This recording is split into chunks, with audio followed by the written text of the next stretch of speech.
iPhone 6s Plus versus iPhone 8 Plus speed test. That video's coming up right now. Let's go.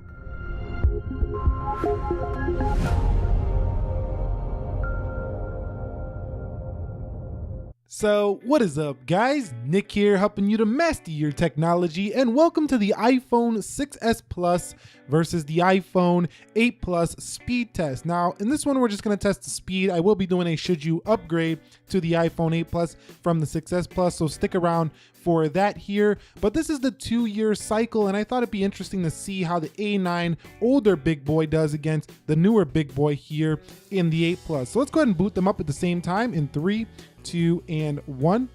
And let's see which one can get to the home screen first. So we see the Apple logo first there on the A9, but I'm pretty sure that the Apple iPhone 8 Plus with its A11 Bionic chip is going to beat the pants off of the 6s Plus. We're gonna have to see here. So you can see right there is the Apple iPhone 8 Plus, and we're waiting on the A9 over there. You see a good 5 to 10 seconds already faster on the boot up test, and now it's closing in about 15 seconds. So about 15 seconds faster to boot up on the new phone. So that's a nice speed improvement right there. Okay guys, so I do have the official iOS 11 running on both of these devices, on the 6s Plus as well as on the iPhone 8 Plus, so this is a fair test. I do want to begin with the lock screens, as I always do, to see which one does respond to the power press first. So 3, 2, 1. And you could see it looks like the iPhone 8 Plus responded first. Again, you can see just slightly on the 8 Plus, but this is really nothing. It's so similar there. So what about the fingerprint scanners now? 3, 2, 1. And you could see, wow, that is super close there. Let's do this again. 3, 2, and 1. And you could see definitely faster there on the 8 Plus. Let's do this one more time. 3, 2, and 1. So yeah, it's definitely faster there on the iPhone 8 Plus when it comes to the fingerprint scanner. Okay guys, so just generally going through iOS 11, both are very smooth when it comes to this regard. I do find the iPhone 8 Plus to be slightly smoother when, just going, sometimes this hiccups a little bit when going through the applications. I haven't seen it so far in this video, but I have seen it in my testing prior to the video. So I do think while they're both extremely smooth on the home screens here, the 8 Plus has a slightly better visual appearance when using it day to day. You would notice this if you use both on a daily basis. So let's go ahead now and begin the application test. I think what we all want to see here. So let's go ahead and start with calendar in 3, 2, 1. And you could see that looked about the same there on both devices. Let's go ahead and go into clock, and you could see that looked very similar as well. So let me go ahead and make sure True Tone is off here. It's got a warmer display here for the iPhone 8 Plus. Let's go ahead and go into weather, and that one is clearly to the iPhone 8 Plus. Coming home, let's go ahead and go into calculator.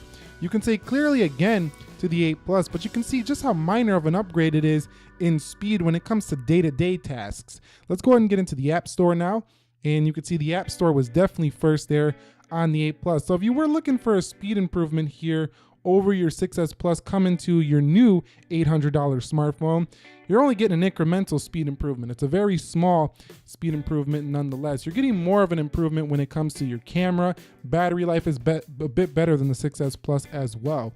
So let's go ahead and go to, let's say, apple.com, since we are talking about Apple here. Let's go ahead and go to apple.com, 3, 2, and let's go. And you can see the iPhone 8 definitely ahead there. Let's click a link here, iPhone 10, and you can see iPhone 10 loads first there again on the iPhone 8 Plus. So 8 Plus definitely has a little bit more horsepower. Let's go ahead and go into third-party apps now, Instagram, and you can see Instagram is first for the 8 Plus. So I'm liking what I'm seeing. Even though this is not a massive update in speed, you can see that you're definitely going to get an update in speed. Now, Snapchat did open first there on the iPhone 6s Plus. Let's go ahead and go into Twitter now on both devices. And you can see Twitter, whoa, that one looked like it might have been the 6s Plus. So you guys let me know down below. What about Amazon on both? And Amazon fires up first on the 8 Plus. So I think after a couple updates, the 8 Plus is going to run iOS 11 even better. But again, if you got a 6s Plus, you're going to see right here, you might even want to just go to wait a little longer till the iPhone 10 comes out to see if that's any better, because gaming is going to crush the iPhone 6s Plus, as you've seen right there. Gaming, I tested this multiple times. Let's go ahead and go into another game here, and we'll talk about a little bit more about that. So you're just gonna see how much faster gaming is here on the iPhone 8 Plus when it comes to, say, the Jetpack Joyride even, but now Subway Surfers. Watch how much faster it loads Subway Surfers here. So here is the 8 Plus, just smoking through the load times and done. And we're still waiting, and there is the 6S Plus. So it just smokes through gaming here. Let's go to real boxing. Here's another one. So you're gonna see right here, I'm able to get into the game, and I'm already in the game. And here is the iPhone 6S Plus. It's so fast, it skipped that onto the load time. So 8 Plus is ready to go, and we're still waiting for the 6S Plus.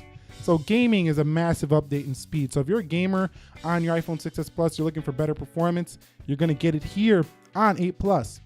And we're still waiting. Is it even necessary to keep waiting? You can see just how much faster that is right there. But you've seen right there that the gaming on these devices was, incredible, but on both. But the iPhone 8 Plus definitely fast. So let's go ahead and go into Apple Clips now. And you can see Apple Clips looks slightly faster on the 8 Plus. But I think overall what we're seeing here, again, just like I showed in my other comparison videos with the other iPhones, is that iPhone has been fast for a long time. It's been very optimized for a long time, and we don't see much difference here in day-to-day performance. So let's go ahead and run some multitasking calendar. You can see about the same. And what this means for real life is that if you bought an iPhone 8 Plus and you are on a 6S Plus, what you're gonna notice is not that you're getting such better performance. What you're gonna notice, you're getting refinements in the camera, you're getting refinements in gaming, you're getting refinements in other areas, not the performance. So that's what I think we're getting at here with the iPhone 6S Plus. I'm happy for iPhone 6S Plus users that they're still running very smooth here in 2017 because you still got your headphone jack going on the iPhone 6S Plus. So fantastic device over there. And you've seen multitasking was very similar as well. So I'm gonna go ahead and run a Geekbench to wrap this speed test up here. Geekbench 4 on both.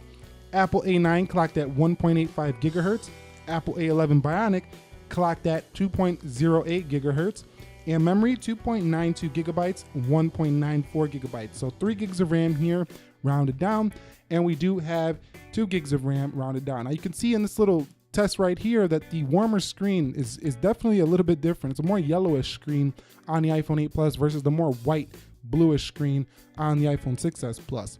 So let's go ahead and run this CPU benchmark. I'll be back when they are done. Okay guys, so we get a final Geekbench score on the iPhone 6S Plus on single core of 2564 and multi-core of 4427. Those are respectable scores here, even still in 2017.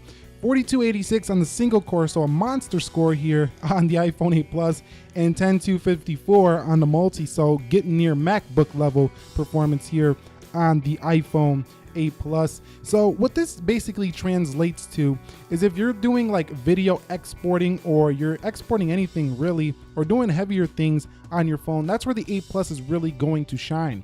Now, if you find yourself using daily applications just like Twitter, WhatsApp, Snapchat, Instagram, camera here and there, clock, weather, these things day to day, and you're not playing a bunch of games, you're only doing some emails, and you just love the iPhone experience for the basic day-to-day apps, this is not a huge upgrade in the performance department. Now, the camera is a huge upgrade, I think, on the 8 Plus to the iPhone 6S Plus, but we're not going to go on and talk about all the other upgrades. We're going to save that for the should you upgrade video, so you might want to consider subscribing if you want to see the full comparison. But this was a speed test between the iPhone 6S Plus and the iPhone 8 Plus. If you guys found this enjoyable, helpful, go ahead and click the like button for me. And if you know somebody who maybe has a 6S Plus and is thinking about the upgrade, they don't know what to do, share this video with them. And if you're new here, consider subscribing. I will catch you all in the next one. Nick here, helping you to master your technology. Be sure to be well, and peace.